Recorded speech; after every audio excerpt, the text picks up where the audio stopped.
नमस्कार, जोहार। झारखंड में आपका स्वागत। मैं राहुल ओझा आपके साथ। रांची से बड़ी खबर है, जहां बांग्लादेशी घुसपैठ मामले में सुनवाई चल गई है। झारखंड हाई कोर्ट में सुनवाई चली है। अगली सुनवाई के लिए तारीख अब तय होगी। घुसपैठ मामले में ही सुप्रीम कोर्ट में 4 अप्रैल को अगली सुनवाई इस मामले में होनी है। हाई कोर्ट में अगली सुनवाई के दौरान राज्य सरकार आग्रह कर सकती है, सुप्रीम कोर्ट में 4 अप्रैल की तारीख की जानकारी दे सकती है। हाईकोर्ट के पूर्व के आदेश में फैक्ट फाइंडिंग कमेटी का गठन कर दिया गया है। बता दें कि बांग्लादेशियों के घुसपैठियों की पहचान के लिए कमेटी के गठन को निर्देश दिए गए थे। राज्य सरकार ने फैक्ट फाइंडिंग कमेटी मामले को सुप्रीम कोर्ट में चुनौती दी है। कोर्ट के निर्देश पर 29 सितंबर को केंद्र और राज्य की बैठक हुई थी। जो है स्टैंड ओवर हो गया है। ऑनरेबल चीफ जस्टिस और मिस्टर जस्टिस रंगन मुखोपाध्याय साहब के कोर्ट में सूचीबद्ध था। क्योंकि मामला ऑनरेबल सुप्रीम कोर्ट में पेंडिंग है, इसमें जब फिर अगला डेट में जब यहाँ टेकअप होगा मामला, तो उसमें राज्य सरकार प्रे कर सकती है, जैसे पूर्व में किया था, कि इसकी सुनवाई ऑनरेबल सुप्रीम कोर्ट के ऑर्डर के बाद हो। तो इसलिए डेफर हो गया है मामला। रांची से बड़ी खबर, जहां झारखंड हाईकोर्ट ने आईएएस राहुल पुरवार को उपस्थित होने का आदेश दिया है। अगली सुनवाई में राहुल पुरवार को किसी भी स्थिति में सशरीर उपस्थित होने का आदेश दिया गया है। उपस्थिति से छूट के लिए कोई कारण मान्य नहीं होगा। कोर्ट ने उपस्थित होने के लिए 1 हफ्ते पहले नोटिस दिया था। कोर्ट के आदेश का अनुपालन नहीं करने से जुड़ा हुआ यह पूरा मामला है। प्रार्थी अरुण कुमार की याचिका पर कोर्ट का यह आदेश है। उच्च एवं तकनीकी शिक्षा विभाग के सचिव राहुल पुरवार हैं। अधिकारी को कोर्ट में उपस्थित होकर बताने का निर्देश दिया गया है कि उनके विरुद्ध अवमानना की कार्रवाई क्यों ना की जाए।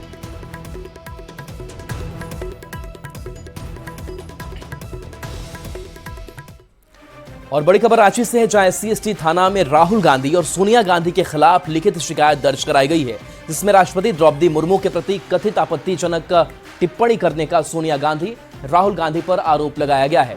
जनजातीय सुरक्षा मंच की तरफ से यह शिकायत दर्ज कराई गई है। 31 जनवरी 2025 को राष्ट्रपति द्रौपदी मुर्मू ने बजट सत्र के पहले दिन लोकसभा और राज्यसभा के संयुक्त सत्र को संबोधित किया था। राष्ट्रपति के अभिभाषण पर राज्यसभा सांसद सोनिया गांधी ने कहा था, राष्ट्रपति अंत तक बहुत थक गई थी, वो मुश्किल से बोल पा रही थी। इस दौरान सोनिया गांधी ने कथित तौर पर पुअर थिंग शब्दों का प्रयोग किया था।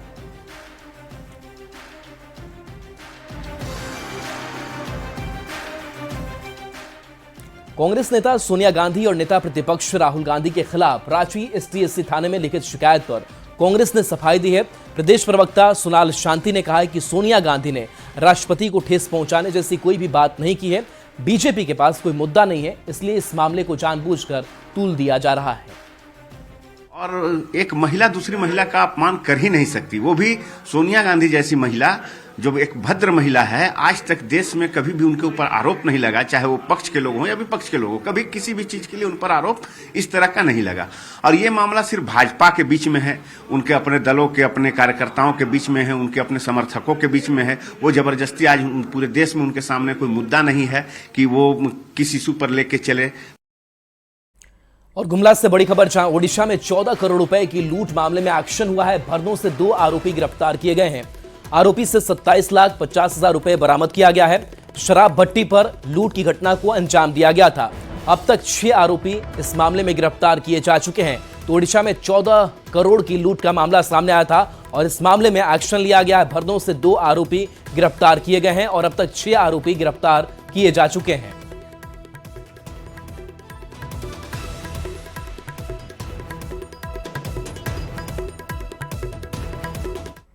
और जमशेदपुर से बड़ी खबर, जहां जमशेदपुर में गुजरात पुलिस ने छापेमारी की। 99 लाख की साइबर ठगी का मामला सामने आया है। पुलिस ने 2 आरोपी को गिरफ्तार किया है। मानगो से 2 आरोपी गिरफ्तार किए गए हैं। तो 99 लाख की साइबर ठगी का मामला सामने आया और इस मामले में एक्शन हुआ। पुलिस ने 2 आरोपी को गिरफ्तार किया है। मानगो से 2 आरोपी की गिरफ्तारी हुई है।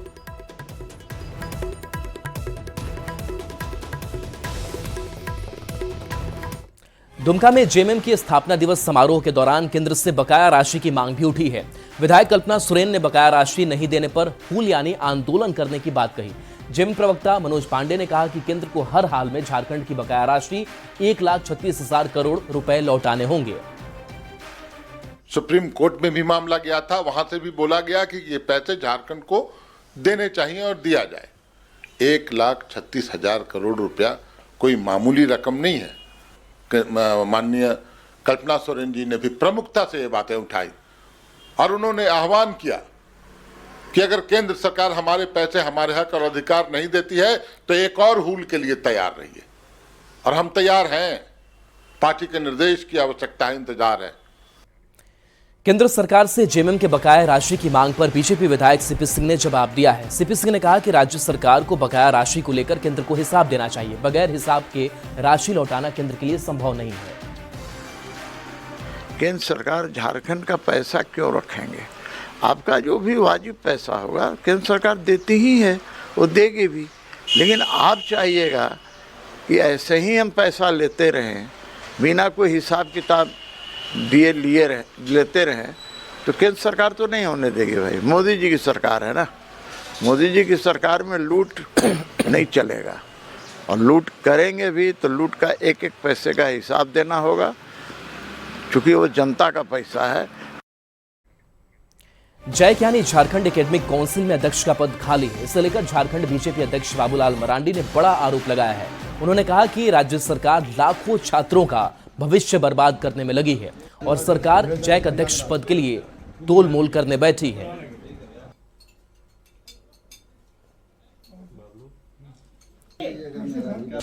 अब बच्चों के एग्जाम है और अध्यक्ष का पद ही रिक्त है और इसको तो समय से पहले ही नियुक्त कर देना चाहिए था।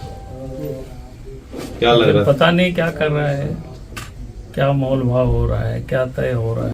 वर्तमान की जो स्थिति है तो आप देख रहे होंगे, जब बच्चों के भविष्य को इन्होंने नजरअंदाज कर रहा है, जिसमें लाखों बच्चों की भविष्य जुड़ा हुआ है। ज्वलंत तो मुद्दा तो इस राज्य में जो भ्रष्टाचार है, आम लोग परेशान हैं।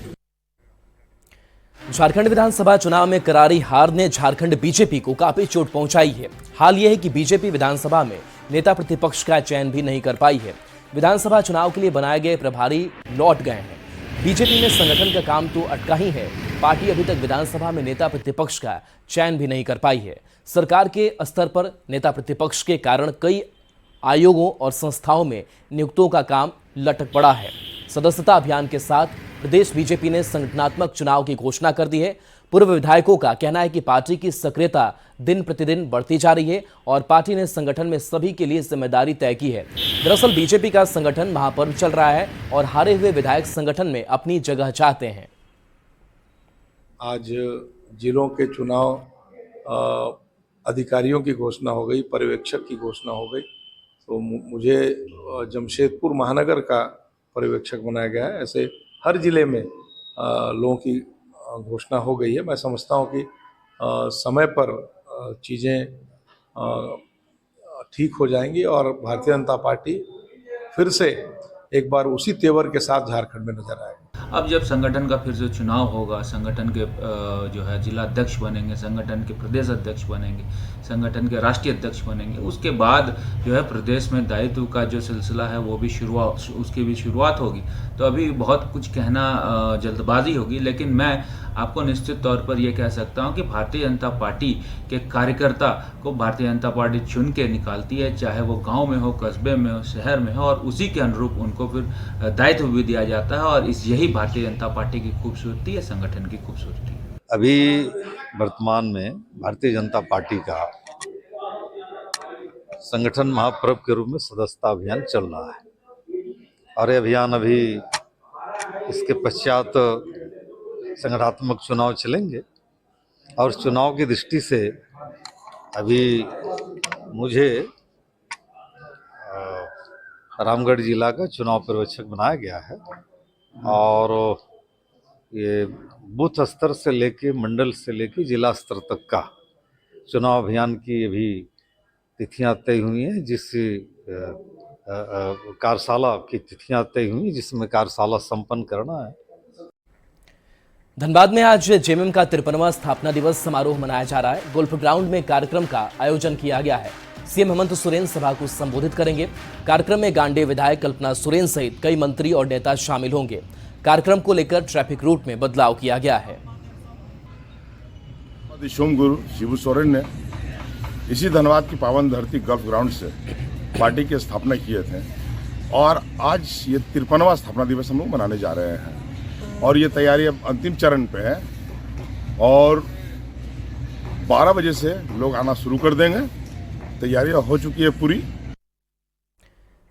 धनबाद में आज जेएमएम का 53वां स्थापना दिवस समारोह मनाया जा रहा है। इससे महाधिवेशन का नाम दिया गया है। इसे लेकर बोकारो से भी हजारों की संख्या में कार्यकर्ता धनबाद के लिए रवाना हुए हैं। मंत्री योगेंद्र प्रसाद की अगुवाई में नेता और कार्यकर्ता धनबाद के लिए रवाना हुए हैं। बोकारो के नया मोड़ बिरसा चौक पर भगवान बिरसा मुंडा की प्रतिमा पर मंत्री योगेंद्र प्रसाद और पार्टी के केंद्रीय महासचिव विनोद पांडे ने पुष्प अर्पित करते हुए उन्हें नमन किया। मंत्री योगेंद्र प्रसाद ने कहा कि राज्य की जनता ने जो जनादेश दिया है उससे लोगों में काफी उत्साह है और धनबाद में आज ये उत्साह दिखेगा। साथ ही ये भी कहा है कि एनडीए को दूसरे विकल्प की तलाश करनी चाहिए क्योंकि 2039 तक उन्हें राज्य में अवसर मिलने वाला नहीं है। से विगत चुनाव में जनादेश मिला है राज्य में पार्टी को, गठबंधन को, तो निश्चित तौर पर आज ये उत्साह देखने को मिल रहा है बोकारो जिला में और आज दिखाई भी पड़ेगा धनबाद में।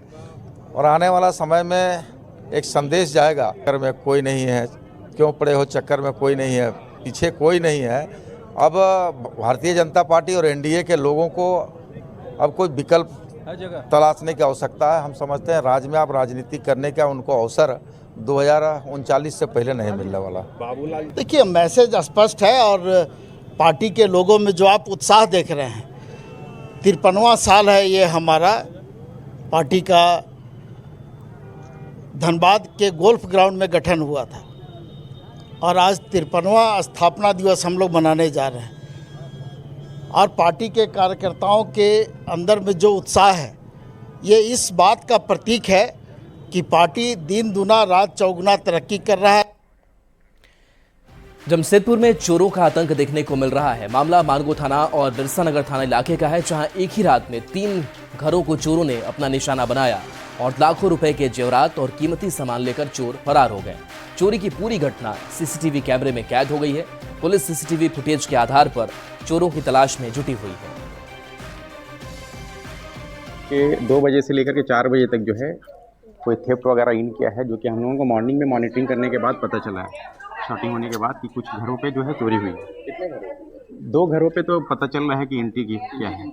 एक डॉक्टर शाहिद अनवर है और एक हमारे उनके फ्रंट पे जो है उस पर अभी कोई लोग शिफ्ट नहीं है बट शिफ्टेड होने वाले थे। लगभग कितना का चोरी? ये एग्जैक्ट हम नहीं बता सकते, इसलिए मैं भी जस्ट अभी आया हूँ तो मेरे पास इन्फॉर्मेशन है। मैं पहले कुछ ऐसा इंसिडेंट?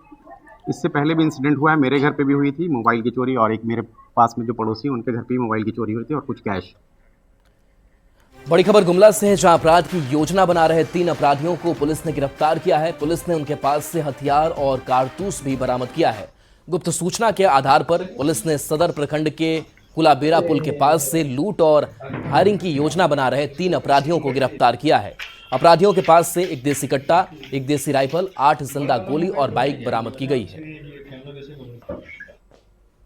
अधीक्षक महोदय के नेतृत्व में आदेश पर एक छापामारी टीम का गठन किया गया था, जिसमें छापामारी टीम उस पुल के पास जाकर के इंतजार करने पर वहां एक मोटरसाइकिल से सवार 3 अपराधी पहुंचते हैं और जिनके पास से अलग अलग तलाशी लेने के बाद से कुछ देसी कट्टा और देसी राइफल और कुछ कारतूस की बरामदगी की जाती है। चूँकि ये जमशेदपुर के गोविंदपुर थाना क्षेत्र के थीम पार्क में जयप्रकाश नामक युवक की गला रेतकर हत्या कर दी गई। टेलको थीम पार्क में अज्ञात अपराधियों ने घटना को अंजाम दिया है। हत्या की सूचना से पूरे क्षेत्र में सनसनी फैल गई। पुलिस शव को पोस्टमार्टम के लिए भेजकर मामले की जांच में जुट गई है। बताया जा रहा है कि युवक मानसिक रूप से बीमार था और अपने घर में ही रहता था। कल देर रात डीजे बस्तर सुनकर से बाहर निकाला और सरस्वती पूजा पंडाल के पास डांस करते देखा गया। इसके बाद सुबह सूचना मिली कि युवक के धारदार हथियार से गला रेतकर हत्या कर दी गई। दामाद घर का गया, दामाद घर बोला कि वहाँ तो नाच रहा था, हम लोग का के सो गया बोला। और सुन रहा कि टीम परक में मर्डर हुआ है। तो मंझला वाला लड़का सोया था तो हम उठा दिया। हम बोलता कि जाओ ना रे, टीम परक में मर्डर हुआ है। तो आया तो लौट के नहीं गया। तो हम फिर सुन के आया तो बोल रहा कि ना उधर मत जाओ। तो हम बोला कि जाएगा, क्या हुआ? बोलता हम लोग का पागल है माँ। तो ये लड़का जो है अच्छा लड़का था, थोड़ा सा दिमाग से ये था, लेकिन जो लोग भी इनको मारा है उसके ऊपर पता करके प्रशासन को उचित कार्रवाई होना चाहिए। जो लोग भी इस घटना में शामिल है, प्रशासन अपना काम कर रहा है। बड़ा तो कहाँ पे कार्यरत था? ये कोंडाटी बस्ती है, मेरे नीचे में है। महिला शिक्षिका प्रशिक्षण महाविद्यालय की छात्रा दीपिका शर्मा और प्रीति नीलम कोया ने एक बार फिर लोहरदगा जिला का नाम रोशन किया है। दीपिका शर्मा ने एमएड सत्र में सबसे ज्यादा नंबर लाकर पहला रैंक हासिल किया है और रांची यूनिवर्सिटी में टॉप कर गोल्ड मेडलिस्ट बनी है। साथ ही प्रीति नीलम कोया ने टॉप 10 रैंक हासिल किया है। आपको बाद में काम देगा, अभी तो वो नॉर्मल लगेगा, लेकिन एमएड में प्रथम रैंक प्राप्त किया है और यही चीज़ मैंने बीएड में भी मुझे मिला था। बीएड में मैं गोल्ड मेडलिस्ट रही हूँ 2019 के सेशन में और अभी एमएड में भी मेरा रैंक पूरी यूनिवर्सिटी में फर्स्ट रैंक रहा है। पूरी सफलता का श्रेय किसी एक को नहीं जाता है। अगर देखा जाए तो बहुत लोगों ने मेरे साथ दिया। यहाँ के टीचर्स, यहाँ के सिस्टर्स, हमारा उस line women's teachers training college अपने में पूरा एक कंप्लीट एनवायरनमेंट पैदा किया, जिसके वजह से मैं ये सफलता प्राप्त कर पाई। अच्छा नंबर आएगा ये मालूम था, लेकिन टॉप 10 में आएगा ऐसा उम्मीद तो शायद मैं नहीं की थी। और अभी मैं एज ए पीजीटी टीचर भी मेरा सिलेक्शन हुआ है। तो इन सभी और अभी जो अच्छा रिजल्ट हुआ एमएड में, उसका भी श्रेय मैं पहले तो मेरे माता पिता को देना चाहूँगी। मुझे मौका दिया कि मैं जो करना चाह रही थी वो करने का मुझे मौका दिया। और मैं बायोलॉजी की टीचर हूँ, तो इसकी प्रेरणा मेरे क्लास 10th के जो बायोलॉजी टीचर थे सर राहुल पांडे, जो एमएड में भी मेरे टीचर रहे हैं यहाँ पे, तो उनसे प्रेरणा मिली बायोलॉजी आगे लेकर पढ़ने के लिए। तो मैं जमशेदपुर के पटमदा इलाके के 2 युवा किसानों ने मिसाल कायम किया है। 4 एकड़ रैयती भूमि पर खुद की मेहनत और उद्यान विकास विभाग के सहयोग से इन दोनों ने बागवानी की दिशा में पहचान बनाई है। उनकी मेहनत और फसलों की गुणवत्ता ने उन्हें अच्छे परिणाम दिए। कैसे आज वे लखपति किसान बन चुके हैं, ये जानने के लिए ये रिपोर्ट देखिए।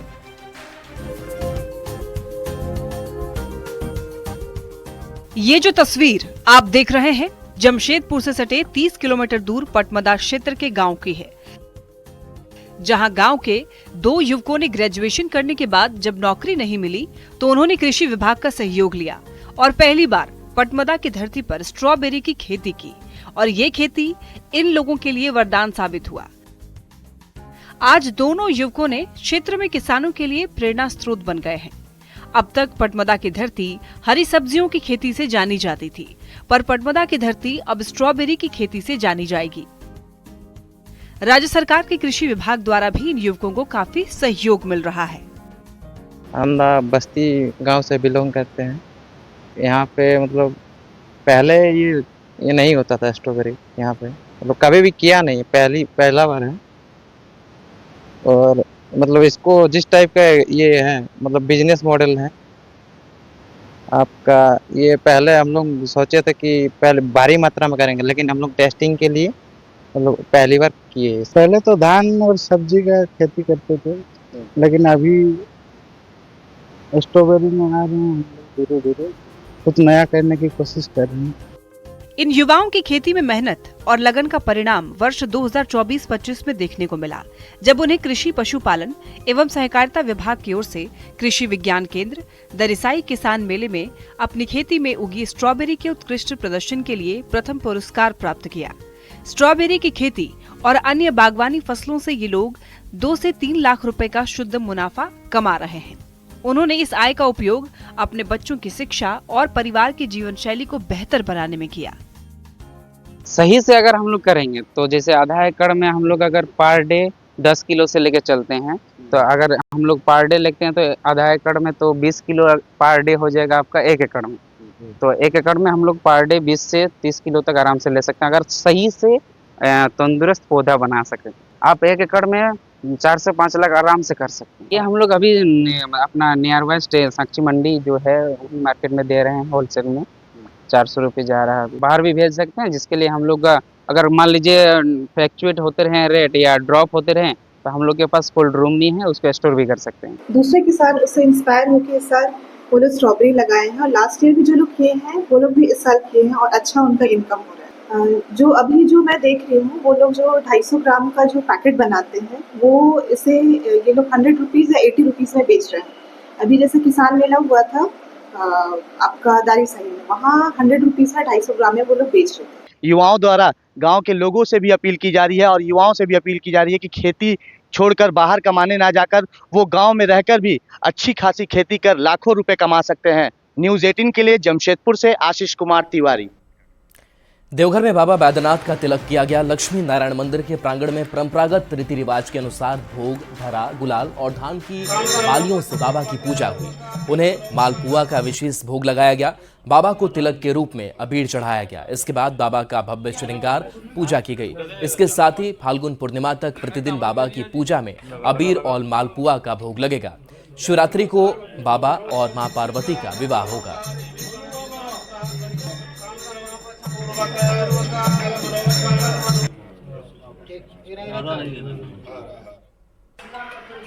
हमारे महंत जी के नेतृत्व में हम लोगों ने भगवान विष्णु के मंदिर में बाबा का तिलक का पूजा हुआ और आज से बाबा पर डेली होली तक अबीर चढ़ेगा और बाबा का फिर 25 दिन के बाद शिवरात्रि महोत्सव आ रहा है। उस दिन बाबा का 4 पहर का पूजा और बाबा का विवाह।